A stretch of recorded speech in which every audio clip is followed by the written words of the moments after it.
you stated that you're willing to rotate a couple different guys at right tackle. What is it about the group you have up front that you feel you're able to rotate linemen and still keep the chemistry up front? Yeah, well, I think we're going to have our starters. So Thayer and Brand will start a tackle to start with, and then those guys, they'll come in and they'll roll a little bit. There's some depth there. It's hard to find that many linemen who we think are have the ability to start and play in the Big Ten. We do. We're lucky enough to have that. I think Josh Allaby and Nick have both proven through practice that they deserve reps, so they're going to do that. And there is a chemistry that comes with that, but the calls are the calls. They know each other. They're in meetings every day. They're around each other every day. They communicate. And so, whether a guy jumps in or not, Jonah Jackson's going to be able to, communicate with Josh just like he does there, and vice versa on the right side. Wyatt. But Harry Miller, don't be surprised if you see him in there as well. But those guys, I think when you play to a certain level, you deserve to play. Now, when, how, all those things, that depends on the game plan. Depends on how the game's being played out. Second row right, Tony. Ryan, you talked about you're focused on blocking, tackling, protecting the ball. What are your two biggest concerns, offense and defense, right now? Yeah, ball security, tackling. Those are the two things. Yeah, and I think so much of that comes with being tough. We talk about it all along, how tough we have to be, and then I watched the documentary after the game the other night. Woody Hayes was talking about toughness for like 15 minutes. It was really cool because that's the essence of Ohio State, and we hit it right on the head with this thing. It's all about toughness, and tackling is being tough. And ball security is toughness. It's toughness locking onto the ball and understanding how important that ball is. Sometimes it's being unselfish and making sure that ball's locked away, or a quarterback not forcing the ball into coverage. And we've got to take care of the football, and we've got to make sure we're tackling. And how did that turn out so far? How did that work out in practice? I know you guys were focused on punching the ball out. How did the offense do, and how did the defense do tackling? We'll find out on Saturday.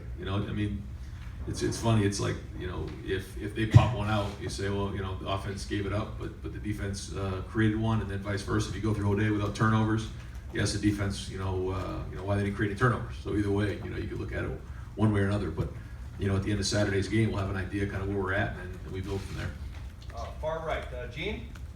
Hey, so I see you clean shaving today. When did you shave your beard and why? What's up with that? That was a camp beard. That was only supposed to go about a week.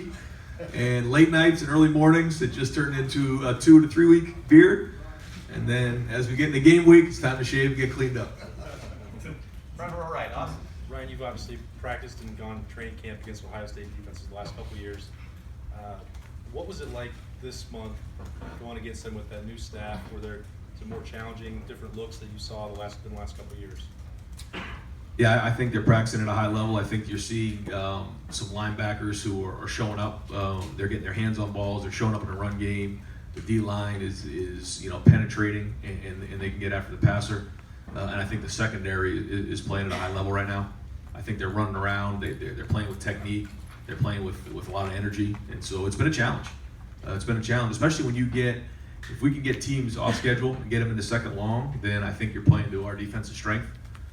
So I'm fired up to go see what it's going to look like. And it's not going to be perfect. There's going to be things that come along here in the first couple games that we're going to have to work through. And the biggest thing we got to do is we got to get them on the ground and make them play another play. But I'm proud of those guys, the way they've come out. They're hungry. I think they got something to prove. If Jonathan Cooper couldn't play on Saturday or in any game this season, who would be the next couple guys in line to help you guys up front? In terms of defensive end? Yeah, defensive end. Yeah, you see obviously Chase is there, and then Javonte Jean-Baptiste has done a really good job this preseason. He's come along. Zach Harrison is going to play this year. He's right at the beginning of his career, but he's got a huge ceiling, and the more he plays, the better he'll get. Then you have Tyreek Smith and Tyler Friday as well. So you got, and then Jay Sean Cornell's also a swing guy. He can kind of go outside or inside. He's done that before, so feel decent about the depth there. I think the depth talk has been mainly about the 3-tech and the nose. But do you guys feel as comfortable on the edge as you do there? Yeah, I think so. I think maybe we're a little bit deeper inside, but feel strong. Third row right, Rob. Following up on Gene, apologize for the guys that did not get cleaned up this week. It's game week. You talked about defensive, how that's going to go with play calling and design. Can you lay out how play calling is going to work on the offense? You have final say, I assume, but how do you see that working? Yeah, so far I've been really pleased with the way our meetings have gone. I think, you know, we have some guys in that room who have been in the offense for a while now, so the great input, you know, great experience to fall back on, different things we've seen. We all talk the same language now, so that's really good. And then you infuse Mike Yursich into that with really good ideas. You know, sometimes we almost have too many ideas, which is a good thing. I love that. And so, you know, we have to make sure we put the game plan together. We're sound with the game plan. Everybody's involved with that. Everybody takes ownership in that. Once it goes up on the board, we all make that play work. We may not agree on it, but once we leave that room, we're all on board with those plays. And then once we get into the game, we got to find the right plays and the right rhythm. But Kevin's always been involved with that. Mike will be involved with the play calling. But like you said, at the end of the day, I'm going to be the one making the call. What do you enjoy about play calling? What, I mean, does it get you going? It's the competing part of it. Yeah. Yeah. I mean, I've always loved to compete, and you know, I like to be in control, and that's why I like to call the plays. What about the challenge of it? Well, I mean, what do you find the most challenging? Well, I think as a head coach, there's a lot going on. You know, I mean, you have the special teams. You know, you have you know, game management, things that you have to take into consideration. You know, injuries that may happen in game, things that are going on defensive side of the ball, timeouts. You know, all those things to be on top of. So, you know, spread a little more thin that way. But I think as a quarterback guy, as an offensive coordinator, you've always looked at the game that way from a macro approach.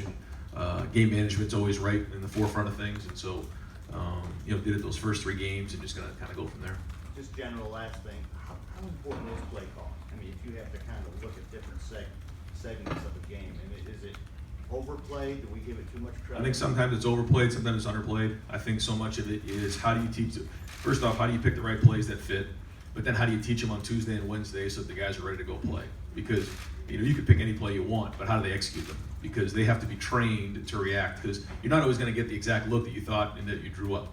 And so, you know, making sure the scout team's accurate, making sure that they're thinking clearly so they can play fast, not giving them too much information, but then being on the cutting edge. And I think when you can make, you know, it's simple for the guys, but then complicated for the defense, that's when you got an edge. Front row right, Bill.